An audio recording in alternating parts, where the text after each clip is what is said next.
నా తెలంగాణ ఒడిలో జరిగిన సాయుధ పోరాటం ప్రపంచ చరిత్రలో ఎన్నో చెరగని అధ్యాయం. ఇది తెలంగాణ ఉద్యమం నుంచి 1969 నుంచి తెలంగాణ రాష్ట్రం ఏర్పడాలని ఎందరో మహానుభావులు, ప్రొఫెసర్లు, ఉద్యమకారులు, విద్యార్థులు, కళాకారులు తమ ప్రాణాల సైతం లెక్క చేయకుండా 1969 నుంచి మొదలు పెడితే 2014 వరకు తెలంగాణ పోరాటాల గడ్డగా మలచింది ఒక గొప్ప చరిత్ర. ఈ తెలంగాణ గడ్డ ఆషామాష గడ్డ కాదు. ఎందరో మంది విద్యార్థులకు జీవితాన్ని ఇచ్చిన తెలంగాణ రాష్ట్రం ఏర్పడడానికి ఎంతో మంది తమ ప్రాణాలు అర్పించిన తెలంగాణ. మీరు తెలంగాణ రాష్ట్రం గురించి పూర్తిగా తెలుసుకోవాలి. ఈరోజు జూన్ 2 తెలంగాణ ఏర్పడిన రోజు. తెలంగాణ ఎట్లా ఏర్పడింది, తెలంగాణలో ఎంతమంది తమ ప్రాణాలని సైతం త్యాగం చేశారనే దాని గురించి పూర్తి స్థాయిలో తెలంగాణ రాష్ట్ర ప్రజలు తెలుసుకోవాలి. తెలంగాణ హిస్టరీ అనేది ఒకటి చూడొచ్చు. ఎట్లా అంటే 1969 నుంచి జరిగిన ఉద్యమంలో తెలంగాణ రాష్ట్రం సపరేట్ ఏర్పాటు కోసము ఆ రోజు ధర్నాకు దిగితే 369 మందిని చంపేశారు. ఆ తర్వాత కొండా లక్ష్మణ్ బాపూజీ మంత్రి పదవిని విడిచిపెట్టి తెలంగాణతోనే ఒకటే జెండా ఉండాలి, అది తెలంగాణ జెండా ఉండాలనుకుంటూ తన మంత్రి పదవిని సైతం విడిచేసిన మహానుభావుడు.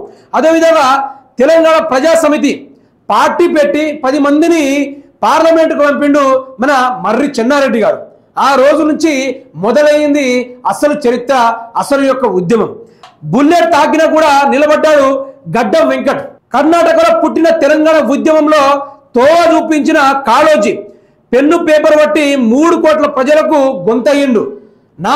నా ప్రాణం చచ్చేది నేను, రేపు బతికేది తెలంగాణ సమాజం అనుకుంటూ తన ఊరు కాదు, వాడ కాదు, తెలంగాణకు వచ్చి తెలంగాణ 3 కోట్ల ప్రజలకు గొంతుకయ్యి తెలంగాణ రాష్ట్రాన్ని ఉద్యమాన్ని ముందుకు తన పాటలతోటి, తన యొక్క గేయాలతోటి, మాటలతోటి ముందుకు నడిపిన మహానుభావుడు కాళోజీ గారు. జయశంకర్ తెలంగాణ కోసము ఉద్యమానికి జీవితం అంకితం చేసి పెళ్లి కూడా చేసుకోలేదు. అతను చేసిన ఎన్నో ఉద్యమాలు, గల్లీ నుంచి ఢిల్లీ వరకు తను పెట్టని సభంటూ లేదు, లెక్కలేని సభలు ఎంతో మంది ఉద్యమకారులను చేసిన ఘనత మన జయశంకర్ గారిది. ఇంకొకటి అయ్యోనివా నువ్వు అవ్వోనివా అంటూ పాటలు ఆడి తన గేయాన్ని వినిపించి రాష్ట్రాన్ని ఉద్యమం వైపు నడిపించిన గూడ అంజన్న. ఉద్యమంలో మండటి ఇంజన్ మరోజు వీరన్న. ఊరూరు ఉద్యమ పాట అయినందుకు 17 ముక్కలుగా బెల్లిలతను చంపివేసిన వైనం. ఇదే తెలంగాణ రాష్ట్రం ఏర్పడాలి, తెలంగాణ రాష్ట్రంలో సపరేట్ పరిపాలన జరగాలి, మన ఉద్యోగాలు, మన నీళ్లు, మన నిధులు, నియామకాలు అన్ని కావాలని ఆ రోజుకు ఊరూరు చాటింపు చేసి ప్రతి ఒక్కరికి చైతన్యం పరిచిన బెల్లిలత గారిని చంపిన తీరు మీరు చరిత్ర ఎప్పుడు దీన్ని మర్చిపోలేదు. తలాపున పారుతుంది గోదావరి, మన ఊరు మన శల్క ఎడారి అనుకుంటూ సదాశివుడు పాడిన పాట. తెలంగాణ యొక్క నీటి దోపిడీ గురించి ఆ రోజే గొంతు విప్పిన సదాశివుడు. ఆ రోజు విప్పిన గొంతు ఇప్పటిదాకా ఆ యొక్క నీటి పైన మళ్ళీ కాంగ్రెస్ ప్రభుత్వం చేస్తున్న కుట్ర. ఈయన త్యాగాన్ని కూడా తెలంగాణ ఎప్పుడు మరవబోదు. మా భూములు మాకేదని పాటలు పాడిన మనకు ఏకైక గుర్తున్న గద్దర్ గేయకుడు. ఎంత గొప్ప ఉద్యమకారుడు అంటే ఒక్కొక్క నాడెంలో రక్తం ఉంది అనుకునే సమయంలో మా రక్తంలో ఆషామాష రక్తం కాదు, అది ఉద్యమాన్ని సరసర ఎక్కి హీట్ ఎక్కించే రక్తం అని తన పాటతోటి ఉద్యమాన్ని ముందుకు నడిపిన గద్దరు. ఆయన ఒక్కొక్క పాట మామూలుగా ఉండేది కాదు. ఎటువంటి పాటనంటే ఆ పాటలు ఇప్పటిదాకా ఉన్నా కూడా రోమాలు నిక్కబడుచుకునేంత ఉద్యమాన్ని తెరకెక్కించిన గద్దర్ నాయకుని కూడా గద్దర్ గారి గురించి తెలంగాణ సమాజం ఏనాడు కూడా మరవబోదు. అదేవిధంగా ఆకుల భూమన్న, శ్రీకాంతాచారి, సిరిపూర్ యాదయ్య, కిష్టయ్య ఇలా 1200 మంది పైగా అమరవీరులు తమ ప్రాణాన్ని త్యాగాలు పెట్టి తెలంగాణను సాధించారు, తెలంగాణను ముందుకు నడిపించారు. ఉద్యమ కిరణంగా ఒక్కొక్క మెట్టు త్యాగాలతోటి, రక్తాలతోటి, ఉద్యమాలతోటి ఏర్పడిన తర్వాత తెలంగాణ రాష్ట్రం అట్టుడిగిపోతున్న సమయంలో తెలంగాణ రాష్ట్రము అదేవిధంగా ఉద్యమాలకు పేరుగడ్డగా తెలంగాణ కేంద్ర బిందువుగా ఉస్మానియా యూనివర్సిటీ విద్యార్థులు ఆ రోజు ఉద్యమాన్ని హీటెక్కించారు. ఆ సమయంలో పుట్టుకొచ్చిన ఏకైక గర్జన కేసీఆర్. ఇంతమంది ఉద్యమకారులు, ఇంతమంది ప్రొఫెసర్లు, ఇంతమంది తెలంగాణ కోసం ప్రాణాలు చిందించి, ఇంతమంది తెలంగాణ కోసం రక్తాలు చిందించి ప్రాణాలు త్యాగం చేసి కాగడ లెక్క తమ ఒంటి నిండా కిరోసిన్ పెట్రోల్ పోసుకొని తగలబెట్టుకొని తెలంగాణ రాష్ట్రం ఏర్పడాలని చెప్పినా కూడా తెలంగాణ రాష్ట్రాన్ని ఇవ్వని చరిత్ర కాంగ్రెస్ పార్టీది.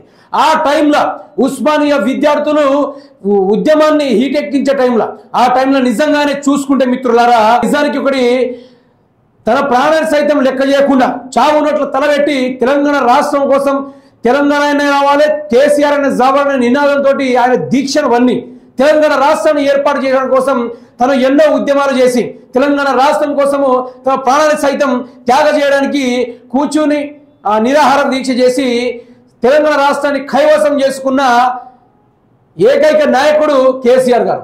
ఈ తెలంగాణ రాష్ట్ర ఏర్పాటు కోసం బిల్లును ఆమోదించిన బీజేపీ పార్టీ మద్దతు తెలిపిన ప్రతి ఒక్క ఉద్యమకారులు తోటి ఆంధ్ర వాళ్ళు చెప్పే ఏకైక ముచ్చట, మీరు ఏ విధంగా ఇడిపోబోతున్నారో మీ బతుకులు ఆగం కాబోతున్నాయి, చిమ్మ చీకటి ఉన్న తెలంగాణ మరింత చిమ్మ చీకటి అయిపోతుందని శాపనార్థాలు పెట్టేటోళ్ళు నాయకులు ఉన్నారు.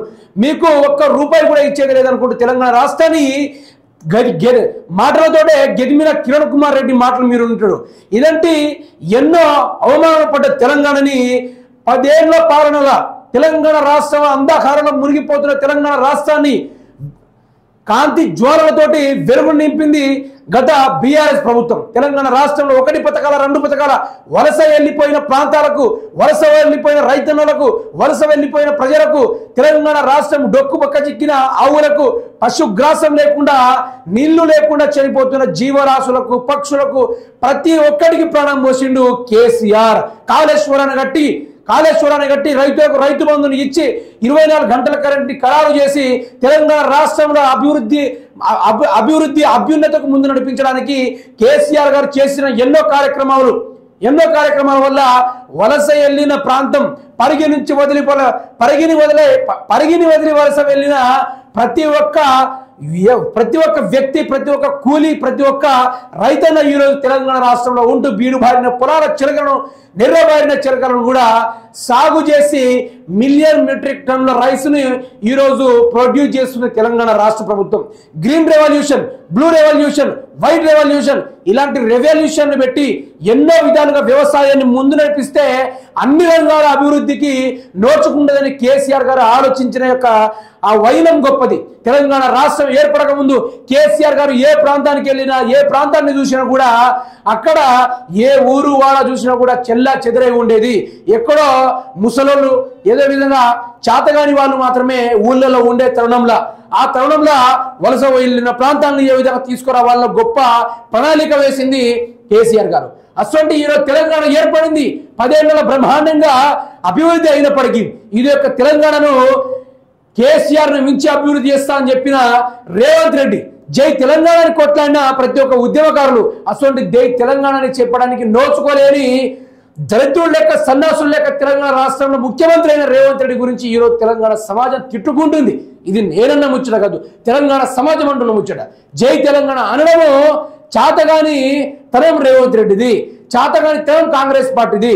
జై తెలంగాణ అనేది తెలంగాణ యొక్క గడిచిపోయిన ఉద్యమాలను గుర్తు తెచ్చేలా ఉంటుంది తప్ప మానిపోయేలా ఉండదు. ఆ యొక్క గాయాలు, ఆ యొక్క గేయాలు ఒకటారన్న మిత్రులు. అటువంటి తెలంగాణ తల్లి అని ఒక విగ్రహాన్ని పెట్టినా కూడా విగ్రహాన్ని ఉంచని మనిషి మన రేవంత్ రెడ్డి గారు. ఆయన చేసిన విధ్వంసం మళ్ళీ ఏ విధంగా అయితే 60 ఏళ్ల చవి చూసిన కాంగ్రెస్ పార్టీ తీరుందో అదే విధంగా మళ్ళీ తెలంగాణ రాష్ట్రంలో ఆయన చేసిన విధ్వంసం మనకు అవపడతా ఉంది. జై తెలంగాణ అనడం చేతకానుడు, జై తెలంగాణ అనే నోటి నుండి పలకనోడు మన ముఖ్యమంత్రి రేవంత్ రెడ్డి. ఇది తెలంగాణ ఘనత. ఈ తెలంగాణ కోసము ఎంతో మంది ఉద్యమకారులు, ఎంతో మంది గొప్ప గొప్ప నాయకులు తమ ప్రాణాలు సైతం లెక్క చేయకుండా ప్రాణాలను విడిచిన గొప్పవాళ్ళు. ఇది మనకు అవపడే కొన్ని ప్లే రోల్స్ మాత్రమే. తెలంగాణ ఏర్పాటు కోసం ఎందరో మంది దురణ చేత, ఎందరో మంది నిజాం రాజుల చేత, ఎంతో మంది కాంగ్రెస్ పార్టీ అధికారుల చేత, టీడీపీ అధికారుల చేత చావబడ్డవారు, గుర్తు తెలియకుండా వారి శరీరాన్ని కప్పబుచ్చే అటువంటి పరిస్థితి ఎన్నో జరిగాయి. వారిపైన దాడులు, కర్రల దాడులు, ఒక్కొక్కరి కాళ్ళు చేతులు ఇరగొట్టడం ఇలాంటి ఎన్నో జరిగింది తెలంగాణ ఉద్యమంలో. అటువంటి గొప్ప చరిత్రాత్మకమైన తెలంగాణ ఎవరు తుడిపేస్తే చెరగని తెలంగాణ ఉద్యమాలతోటి, ప్రతి ఒక్క గొప్ప గొప్ప సంకేతాలతోటి ముందుకెళ్ళింది తెలంగాణ. మీరు గుర్తుపెట్టుకోవాలి మిత్రులారా, తెలంగాణ చరిత్ర అంటే ఆషామాషి తుడిచే చరిత్ర కాదు. ప్రతి ఒక్కరి ఉద్యమాల్లో ఈరోజు పరిగెత్తే అది యొక్క ఘనం, అది యొక్క మహా గొప్ప ఉద్యమం అని చెప్పుకోవాలా.